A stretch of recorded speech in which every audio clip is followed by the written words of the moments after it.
Okay.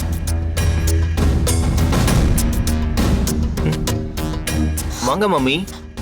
வரும்போதே ஏன் இவ்வளவு டென்ஷனா வரீங்க? இந்த வீட்ல நான் டென்ஷன் ஆகுறதுக்கு ஒரே ஒருத்த மட்டும்தான் காரணம். அது நீதான்டா. ஏன் மம்மி எப்ப பார்த்தாலும் என்ன திட்டிக்கிட்டே இருக்கீங்க? ஒரு தடவை இல்லடா, இன்னும் 1000 தடவை நான் மன உளைச்சலுக்கு ஆளானாலும் அதுக்கு காரணம் நீ மட்டும் தான்டா. ஏன்னா நீ பண்ண கேடு கட்ட காரியம் அப்படி. ஏன் மம்மி என்னாச்சு? அதெல்லாம் உனக்கு இப்ப சொன்னா புரியாது. நான் உன்கிட்ட ஒரு முக்கியமான விஷயம் பேசணும்னு தான் வந்தேன். சொல்லுங்க மம்மி. அந்த காயத்ரியோட கழுத்துல நீ மறுபடியும் தாலி கட்டணும். மம்மி என்ன மம்மி விளையாடுறீங்களா? ஏற்கனவே தாலி கட்டினதுக்கு நான் இந்த நிலைமையில வந்து நிக்கிறேன். இதுல ரொம்ப கூலா இன்னொரு தடவை தாலி கட்ட சொல்றீங்க? நான் அன்னைக்கே உங்க காலில் விழாத குறையா இந்த பிரச்சனையில இருந்து என்னை எப்படியாவது காப்பாத்துங்கன்னு எவ்வளவு கதர்னேன்.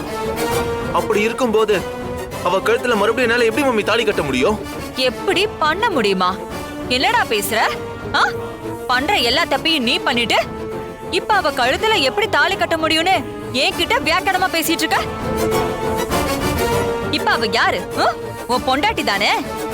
உன் பொண்டாட்டி கழுத்துல மறுபடியும் தாலி கட்டுறதுக்கு உனக்கு அவ்வளோ கஷ்டமா இருக்கா? மம்மி என்ன மம்மி, நேத்து வரைக்கும் வேற மாதிரி பேசுனீங்க, இன்னைக்கு மாத்தி மாத்தி வேற மாதிரி பேசுறீங்க. என்னாச்சு உங்களுக்கு? சுய நினைவோட தான் இருக்கீங்களா இல்ல மூளை குழம்பிடுச்சா?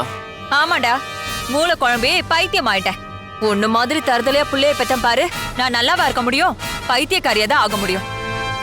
இங்க பாரு, நீ என்ன பண்ணுவியோ எனக்கு தெரியாது. முதல்ல நீ காயத்ரியோட கழுத்துல தாலி கட்டுற, புரிஞ்சுதா? மா ஏமா இப்படி பண்ற?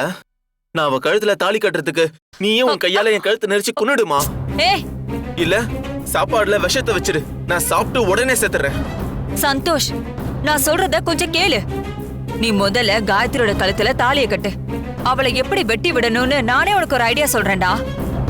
இப்போதைக்கு நீ முதல்ல தாலி கட்டுறதுக்கு ஒத்துக்கோ. சும்மா சும்மா நீ அவ மேல கோவப்படாத. நான் சொன்னா அதுல ஒரு காரணம் இருக்கும்ல. என்ன காரணம்? போலாத காரணம். அந்த காரணத்தை முதல்ல சொல்லுங்க. நான் சொல்றேன்ல காரணம் இருக்குன்னு.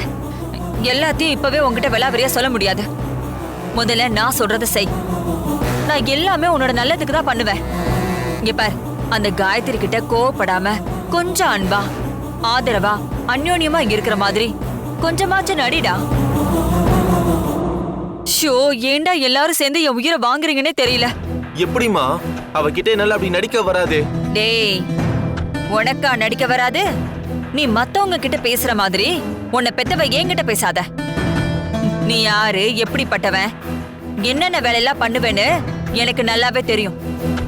நல்ல புருஷனா நடிக்கிறதுக்கு உனக்கு சொல்லியா தரணும்? ஒழுங்கு மரியாதையா நான் சொல்ற வரைக்கும் காயத்ரி கிட்ட நல்ல புருஷனா நடிக்க பாரு. அதுக்கப்புறம் கால நேரம் பார்த்து என்ன பண்ணணுங்கிறத நான் சொல்றேன். மத்ததெல்லாம் நாம அப்புறமா பாத்துக்கலாம், புரிஞ்சுதா? சரிம்மா.